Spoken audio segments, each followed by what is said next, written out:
Halo, sahabat belajar bersama. Bagaimana kabarnya hari ini? Mudah-mudahan sehat selalu ya. Oke, sudah siap kita belajar hari ini? Ya, karena kita sehat, maka kita mulai belajar hari ini. Kita masih belajar IPS ya. IPS kelas 7 semester ganjil. Ayo, kalian sekarang sedang berada di mana? Mungkin ada yang berada di kamar, ada yang berada di teras rumah, ada yang berada di taman, atau ada yang sedang belajar di dalam kelas. Ya, semua itu kita katakan sebagai ruang yang berada di permukaan bumi. Kalian pasti ada yang tinggal di tepi pantai, ada yang tinggal di daerah pegunungan juga ya. Setiap daerah tersebut memiliki karakteristik yang berbeda satu sama lain. Oke, jika kalian perhatikan perbedaan dengan tempat tinggal kamu saat ini, apa yo perbedaannya? Pasti keadaan alamnya, penduduknya, aktivitasnya, seni budayanya, ya pasti berbeda-beda ya. Meskipun berbeda, kita harus saling menghargai ya, sahabat semua. Oke, sekarang kita materinya adalah mengenai pengertian ruang dan interaksi antar ruang.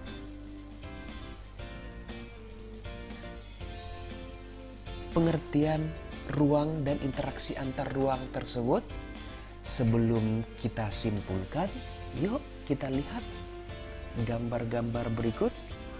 Yang pertama ada gambar rumah. Rumahnya berada di pinggir sungai ya. Rumah dan daerah yang berada di sekitar sungai itu kita katakan juga sebagai ruang. Kemudian gambar yang kedua kita lihat adalah sebuah gambar di alam terbuka. Yang ketiga adalah apa yo? Ya benar, itu adalah gambar swalayan. Tentunya sahabat semua sering pergi belanja ke swalayan ya.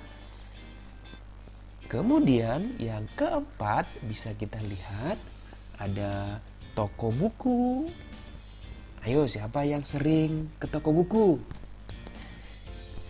Kemudian ada toko mainan dan ada butik. Keempat gambar ini dikategorikan sebagai ruang. Ayo, dari gambar-gambar ini siapa yang sudah tahu pengertian ruang? Ayo tunjuk tangan, ayo sebutkan. Ya, benar. Maka kita simpulkan bahwa yang dimaksud dengan ruang tersebut adalah tempat di permukaan bumi, baik secara keseluruhan maupun sebagian, yang digunakan oleh makhluk hidup sebagai tempat tinggal. Cukup mudah ya sahabat semua memahami apa itu yang dimaksud dengan ruang. Oke, kita lanjut ya. Kita lanjut, kondisi yang seperti apa atau kondisi saling bergantung untuk terjadinya interaksi antar ruang bisa kita bahas ya, atau disebut juga sebagai intervening opportunity. Oke, yang pertama kita lihat di sini ada dua wilayah. Ada wilayah A sebagai penghasil sayur, kemudian ada wilayah B sebagai penghasil beras. Ayo, siapa yang wilayahnya penghasil sayuran? Siapa yang wilayahnya penghasil beras? Iya, Sahabat semua pasti ada ya daerahnya yang penghasil sayuran dan penghasil beras. Kalau tidak ada, ayo wilayah kamu termasuk penghasil apa yo? Oke, setiap wilayah pasti memiliki penghasilan masing-masing. Kita lihat wilayah A penghasil sayuran dan wilayah B penghasil beras. Wilayah A tentunya membutuhkan beras. Wilayah B juga memerlukan sayuran. Jika masing-masing memiliki kelebihan atau surplus, maka wilayah A akan melakukan interaksi dengan wilayah B melalui aktivitas perdagangan atau jual beli. Inilah yang dikatakan sebagai saling melengkapi atau complementarity. Jadi wilayah A melengkapi kebutuhannya dengan berinteraksi ke wilayah B. Sebaliknya, wilayah B untuk memenuhi kebutuhan sayuran melakukan interaksi ke wilayah A. Kita lanjut ya. Oke, kondisi saling bergantung yang berikutnya yang kedua adalah bisa kita lihat di sini ada 3 wilayah. Yang pertama, wilayah X itu adalah surplus sayuran namun minus ikan. Wilayah X yang berwarna merah surplus ikan namun minus sayuran. Sedangkan wilayah Z surplus ikan namun minus sayuran. Oke, kita lihat wilayah X biasanya membeli ikan ke wilayah Y. Namun kemudian diketahui wilayah Z juga penghasil ikan. Sehingga wilayah X karena jaraknya lebih dekat ke wilayah Z, maka wilayah X beralih melakukan interaksi ke wilayah Z karena lebih dekat dan pastinya ongkos transportasinya lebih murah. Para pembeli ikan dari wilayah X akan beralih membeli ikan ke wilayah Z. Akibatnya, interaksi antara wilayah X dengan wilayah B melemah. Kondisi ini yang disebut dengan kesempatan antara atau intervening opportunity. Mudah ya? Paham ya semua sahabat mengenai kesempatan antara tersebut. Kita lanjut, kondisi saling bergantung untuk terjadinya interaksi antar ruang. Ayo kita lihat, itu gambar jalan ya. Jalannya cukup bagus ya.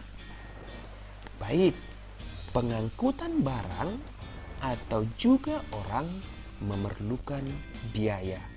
Biaya untuk terjadinya interaksi tersebut harus lebih rendah dibandingkan dengan keuntungan yang diperoleh. Jika biaya terlalu tinggi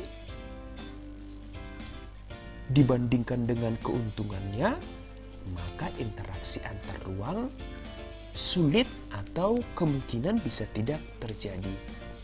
Kemudahan transfer dan biaya yang diperlukan juga sangat tergantung pada ketersediaan infrastruktur, yaitu contohnya jalan yang menghubungkan daerah asal dan tujuan. Jalan yang rusak dan sulit untuk dicapai akan mengurangi kemungkinan terjadinya interaksi ya sahabat. Bisa terjadi interaksi namun jarang karena mungkin biayanya akan lebih mahal.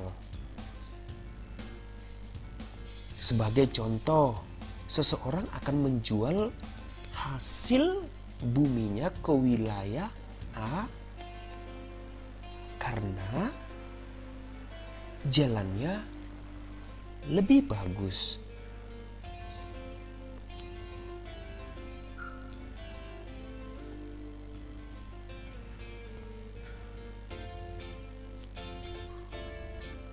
Contoh lain, seseorang akan menjual berasnya dari wilayah A ke wilayah B.